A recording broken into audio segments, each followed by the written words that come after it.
Yo, what's up guys, welcome back. So next match, Cross-Banlist Cup. Let's zoom in. Finally we can pick this one up again. We should be here on the right side of the bracket.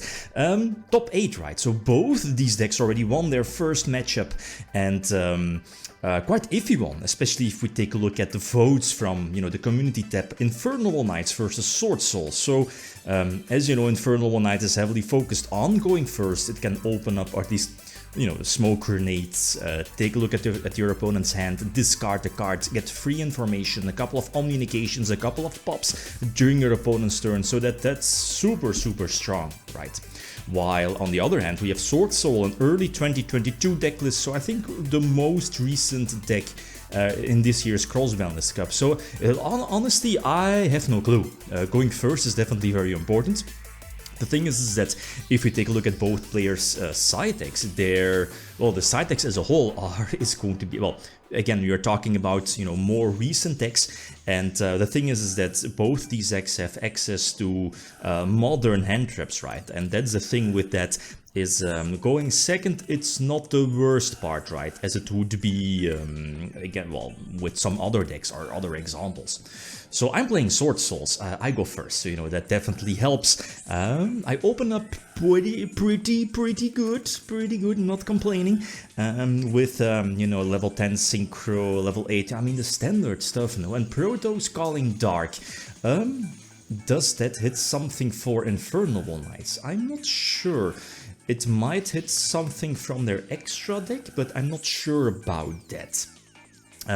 Obviously calling fire is much better, so here in this case Isolde hits the board, and I think because of Dark Ruler, right? But again, okay, but I'm still thinking about, calling, well, Dark was an option, I guess calling I called Helgi, I called Water, yeah, so Helgi is not able to hit the field, and that's important, right?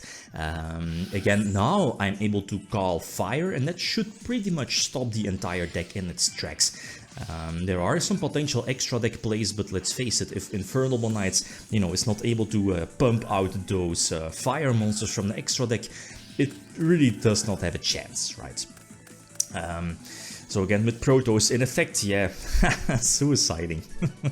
Well, what can you do, right? Protoss was about to say bannable, but it's banned, right? I believe in both TCG, or TCG yes, OCG, I'm not sure about that. I think so. Yeah, I think so, no? Anyway, so go second this time. So I see Droplet, I see Imper. And I was like, the thing is that with Infernoble Knights, again, it's a deck that has multiple ways, first of all, to play through hand traps. Plus, second, the thing is that if you keep your Imper, here in this case, like on a potential more dangerous Helgi, the thing is that the deck can put up an communication before that, like Savage or Herald, right? So the thing is that, okay, you need to shotgun your Imper too soon, because the deck has so many extenders. Infernoble Knight, that is. So, I still have Droplet though, but you know what's coming. We know that the, the smoke grenade eventually is going to be used. Probably maybe discarding Droplet.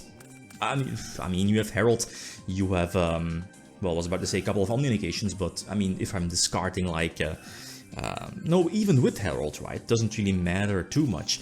And yeah, the gear free surge in the end phase, so this is pretty much game over, right? So smoke grenade being popped in the end phase, discarding Droplet, I guess, and draw Desires. I guess here Desires forces out your communication being Herald. I mean, well, normal summoning Moye not using the effect would not make too much sense, right? So, this is basically a losing battle. Charles should be... No, I think it already popped something. Yeah, it popped the token, because I think the other card in my hand is known, right? So Gearfried is dropped, and I believe a Savage should be hitting the field as well. This is game over, right? The thing is that, okay, I have the advantage. I'm able to go first during the third duel, and I can't remember which cards I side-decked. I think Barriers were side-decked in calling Synchro, obviously. But other than that, I can't remember too much. I think, yeah, Barrier, because I opened with it, and like this opening hand is the nuts. This is really the nuts. So again, I think some standard Swordsoul plays go for the level 8 Synchro play first. Yugioh again hits the board.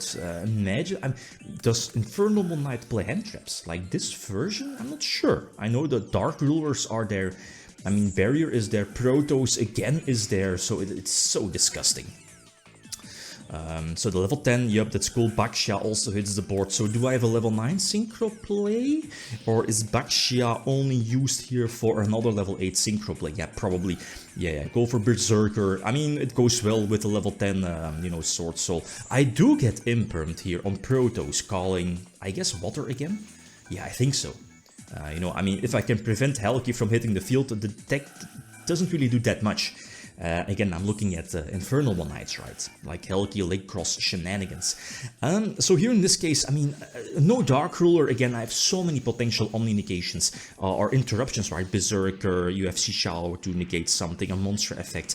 You have the level 10 Synchro to banish stuff, to interrupt stuff. So, this was my duel, right? Okay, so next game, again goes second, and I see my opening hand, no nip, I cited going second, I think. But okay, I have Ecclesia for a potential special summon.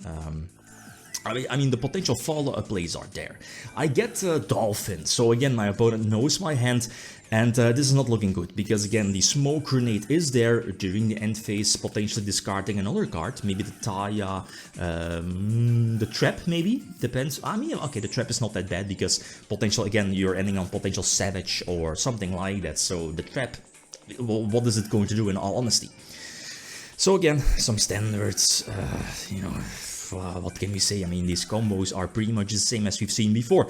I mean, there are some small differences between the potential Infernoble Knight deck lists, but the way of playing this, like, I believe this was 40 cards sharp, and having access to the, whatchamacallit, not O-line, but the other one.